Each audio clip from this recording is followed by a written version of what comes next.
Once in Manhood. Today we are transforming lives and changing lives through wives, through the Once in a Lifetime movement.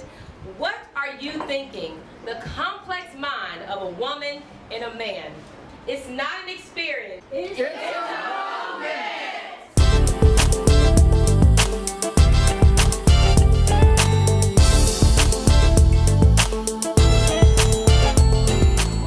Series 2 of Once in a Lifetime and Once in Manhood movement. Have you ever thought in your mind, ladies, what in the world is a man thinking? Well, today's topic is what are you thinking? The complex mind of a woman and a man. Sometimes I ask myself, why does he do what he do? Why does he act the way he acts? Why did he say those things the way that he said them? Well, today we're going to find out why men think the way that they think and how women think the way that they think. That's right, man. I'm sure that we've all ourselves wondered what's on the mind of a woman as we're going through different things. So the point of tonight is so that we have a better understanding of each other and in turn have better relationships. So you'll hear from a host of panelists as well as other different individuals and their viewpoints on what's on the mind of a man and a woman. So, women, why do we always feel the need to question everything that a man does? When he comes home, we have questions. When he leaves, we have questions. When he watches TV, we have questions. Why do we do that? And men, how does that make you feel? It doesn't make me feel any particular way. I think it's just another way of a woman trying to get to understand her husband or getting to understand her mate. I think a lot of times in relationships, there's not an open dialogue for people to talk. So a lot of times, if you have a husband or a male or boyfriend or you want to call it a relationship, and they're not communicating, maybe this is her way of trying to communicate to get him to speak or get to know things about him. And one of the things that we find out about a lot of relationships is that there is not a good communication process in a lot of relationships. Also, too, it's interesting that people in the beginning, when they get together for the wrong reasons. And then as you begin to understand and learn each other, you begin to realize that this is not the person I really met. So now you having to pull teeth and ask questions to find out who this person is. And so it causes a lot of problems. But I would say that if a woman's asking questions like that, no, it doesn't bother me. I know my wife asks me questions all the time. But that's just for her to get a very, very clear understanding of who I am, so she knows how to deal with me, take care of me, and I do the same to her. So no, I don't think it's impeding, I don't think it's negative. I think it's a good thing when you can ask your husband or wife questions, because it shows that you have a good communication process with each other. Speaking from my own personal experience, the questions that I incessantly ask my husband typically stem from my own insecurity about, well, does he love me? Does he think I look okay? Well, what's he doing? Is he avoiding me? Is he watching television so he doesn't have to talk to me? Am I bothering him? Instead of telling anyone else in their own head. And I think it comes from being able to understand how to, talk to ourselves so that we become more confident. And then, like you said, to be able to have that open line of communication, because a man's brain is wired just completely differently than a woman's. And a man can flip on a sports channel or whatever whenever you guys have just had like a almost relationship ending conversation or argument and compartmentalize those emotions, whereas women typically can't. We don't, we take it all in all at the same time and have to have closure. This question is for the men. As a wife, or even as a girlfriend, when we want to give advice or we feel like, quote unquote, that we're giving some sort of correction, why is it so offensive, for your wife to say, well, maybe you should wear this shirt, or maybe, next time you shouldn't say this or do that particular thing because it makes you feel a certain way? Why is it so offensive? For me, it's a woman having constant reassurance that she has a place.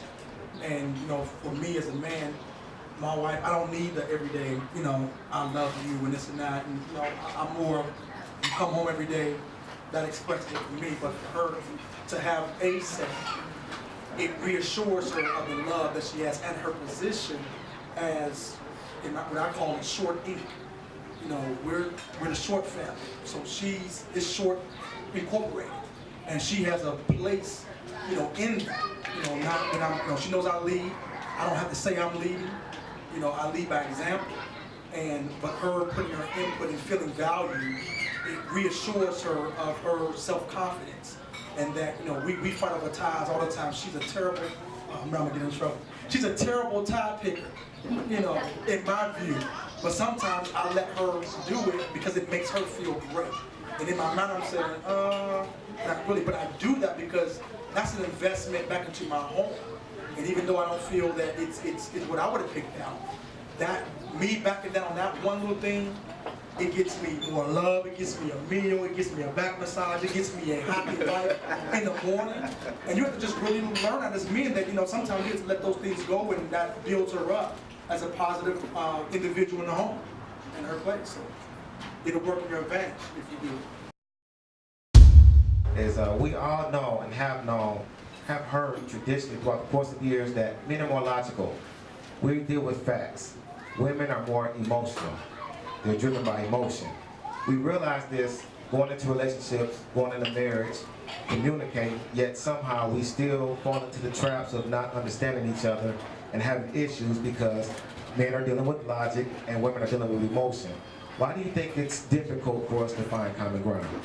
That is a good question about women being more driven by emotion, because obviously that's true for most women. I was raised with 4 older brothers, so I'm a little bit on the lower end of that. I have to work hard to show my emotions. I'm getting better with age, and becoming a mother helped with that.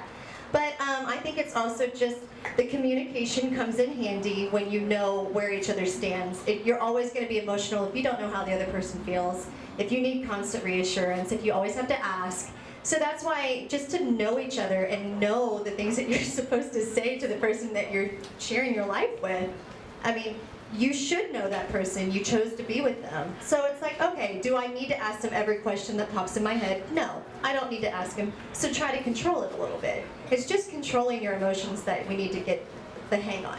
Because I feel like that was one reason my husband was attracted to me in the first place, because I was maybe the first person that didn't ask him a million questions and that didn't call him a million times and text him a million times. So I think that has a lot to do with it.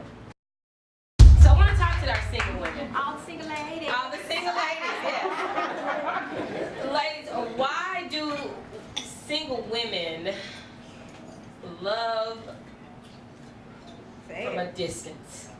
Why is it that you're loving from a distance where maybe you've been hurt before, or your trust level will not let you get close, but then when you get close, you fall hard and you give in too easily? Okay, I'm Kimberly, and I'm an expert in singleness. I've been single a long time. For me, I can only answer for me, but I love often from a distance because I fear rejection. And in my relationships in the past, there has been a lot of rejection. And so for me, that's more than I can tolerate, and so I just protect myself in that way. I'm a little different. I don't really love from a distance. I kind of jump on in there, and that's kind of been my downfall because I give all, and I give all too soon. And one of my male friends told me, you give too much too soon, and then you don't give them a chance to give anything, you're left with nothing. So that's my issue. Yes, and when you're talking, Eugenia, about going too fast, maybe is that what we're talking about? Moving too fast. Yeah, too fast, too quick. I understand, but understand too also that it's a give and take all along, and so sometimes we do get a little bit aggressive in that direction, and basically maybe I as a man would say, I feel like you're pushing me, and you see what I'm saying, and maybe that may not be the case, but at the same time it sort of feels that way. And so it could be a very, very good thing. I mean, it's like these rafters up here, there's that tension. It's got to be a little bit of a tension to make something really, really good. And so, does that make sense? Good. To dispel a few myths, the preconceived notions that we deal with in our society today where it comes to all men and all women. A lot of times we'll hear people say, all women are like this, and all men, they do that, and this is all they want to do, or whatever the case may be. So just to start dispelling that, I'd like to get the panelists as well as a few people from the audience to give some feedback on some things that you've heard were traditionally things that all men were supposed to do that you found in your experiences were not true, and the same thing for women? Anybody want to start? All men are dogs. I mean, the all men are dogs thing just kill me. I'm like, man, you ain't been in the neighborhood long enough. Right. You know, or you dealing with some poodles and there's some pits on the other side that can take care of and do their thing. So you gotta step your dog game up. If you're gonna call me a dog, at least let me be a pig. You know, let me be, you know, I'm not a poodle, you know. But and that thing is just about experience. You know, it's about, you know, I dated, you know, my father told me, Demetrius, you know, be somebody. And I held back on the girlfriend thing because I knew I wanted to be somebody that can offer something to the female. And that means investing in me before I pulled her in. So that when she comes to me, it's like, what can you get, what can you do for me? Well, I can provide, I can do this because I know for myself who I am. So the whole thing about all men being dogs and labeling, a lot of women miss out on a good thing. Yeah, he might not be 6'4", and you got all this laundry list of whatever. That dude with no teeth in the front, he might be the best thing for you, but you can't see past those teeth and whatever, and your long laundry list. You know, I'm just being real, and he could be the best thing for you, but, and it goes the other way. When my boyfriend hurt me and this and that, you know, you gotta open your eyes and trust, you know, really trust God and say, Lord, you know, that's it. You know, That's this is bring me the person that needs to be with me. Yes, I got this laundry list. I want 9 out of 10. Man, that's phony, man. I'm telling you, that stuff, you know, you can lose a leg in a car wreck. You know, is your wife or husband or boyfriend gonna be there for you when it's all on the line? That's what you want. And you can't see that through good looks. So think about men being dogs and like that. I think, you know, we take that personal, I do, because it makes me want to get up there and say, why do you say that? What, you don't know me. I'm on my game. I haven't been the best thing to my wife. I'm learning. But that label alone blocks women from even seeing a good thing in front of them because that you're a dog is right there in front of your face, and then you miss out on 2 or 3 guys who are like, you know what, I ain't gonna put up with you. I'm not gonna try to prove to you, you know, who I am because you can't even see a good thing. I was jumping in head first, fast. I didn't really realize, you know, why I would get so heartbroken, why I'm always single, why they always leave me. And she just made a point. It's because I wasn't looking at me. I wasn't trying to see who I am. I'm trying to please them. And plus, I was trying to keep up with my girlfriends, you know. They had this football team leader and a nice car, and, you know, and I had the little water boy with the hoop in. I mean, you know, I'm trying to keep up with her. So, you know, he a good guy, but he don't have what she had, you know, with her man. So I started comparing. And then I started getting to the point where the girls would tell me, a man, once a cheater, always a cheater. And that was the #1 with me. The dog came in after the cheater part. And so you couldn't tell me that. That's right, they low down as ooh. Every time you look around, they're gonna label some woman. I can't trust them to go to Kroger's.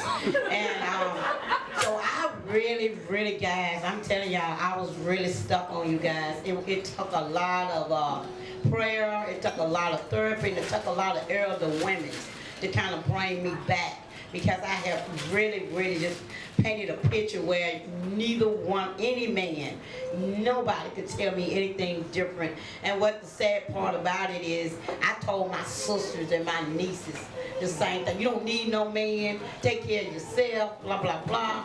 And it hurt them, it really hurt them. So, and then when they asked about, you know, where I was single ladies, and I raised my hand. Well, I raised my hand because I've been single for 4.5 years, and I chose that after I got all the therapy, all talking to the elders, and I just asking questions. Now, I wanted to know who is Clemmy. So the next time I do meet another man, Rashad, I will ask questions. I will talk. Whoever made that statement about we don't talk. It wasn't even about a list because it's like, at first, like, you can't even afford me. You know, my weave costs this much. My hair costs can't even. I'm trying to get this out of my hair now, so I don't worry about that no more. But I really sat and talked, and I went on and started learning who I were. I was not trying to date. I was not looking for a guy. I really gave up the facade about all guys are alike. I started believing that one day my true angel will come and I'm sorry. My true angel will come and protect me and serve me as God has told me. And I was minding my own business one day during an event, and I tripped over this table in heels. And I never trip in heels. I trip in flats before I trip in heels. And this young man sitting right here is the one caught me. And 5.5 years later, he's still catching.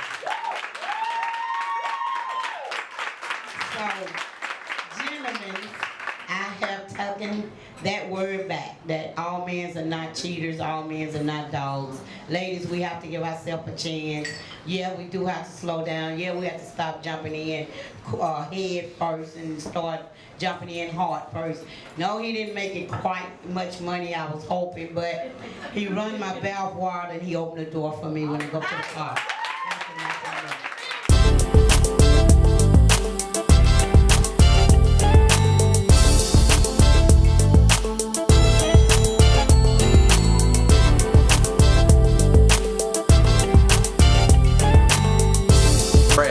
And I want to thank Tiffany and Ahmad for all they've done and everybody else that's involved in this, because this is my first time, and I appreciate so much the opportunity to be a part of the anti-bullying and all of the different types of Christian opportunities that they provide for everybody in this area as well as the nation. And it's just good to be a part of this, and I'm really, really grateful. And I just want to bless everybody in all of this. Thank you. All right. Thank you. Hey everyone, I'm Ash Wise, and I just spent the evening with Tiffany Love at her Once in a Lifetime, Once in Manhood Men's and Women's Conference, and y'all need to come. It's different than anything that you've ever been at ever, because it's not like you're sitting there and you're having somebody lecture you. It's a room full of people that love and care about each other. Even though they're complete strangers, you're surrounded by all of their energy, and you're talking about real topics and issues that we all have, and we all need to hear different perspectives. So whatever you do, make sure that your butt is in a chair next time this happens. Tonight was a wonderful event. I think it was great that this organization was able to bring people out from the community from all different races, all different creeds, different religions, to be able to speak about manhood and womanhood, how they think, and how we can all have a way of communicating with each other in a positive way. Anybody who watches this or watch what took place tonight can learn from it, make themselves better people. And again, I thought what they did tonight was great for the community, for people to come out, dialogue, and just have a positive and wonderful conversation. I just want to say thank you to all their dedicated and hard work. If you ever need my support, I'm here for you all. Peace and blessings. I really enjoyed tonight's event. I think that this was the second of the women's and men's conferences that I've attended, and I mean the first one was so powerful. I mean everyone left just full of positive energy. This one took us to a whole other level. We got an opportunity to listen to the thoughts of the males. Last time the males were in their own little component, and so this time we got to come together and we got to voice those things that we might not have wanted to do, in front of them in the last session. So I'm glad that Ms. Love had this vision. I'm proud of what she's doing, proud to be a part of this movement, and it's powerful. And I would hope that anyone that is watching this would be inspired by everything that is going on, inspired to action, inspired to do something, change your own life. You can be transformed by the renewing of your mind.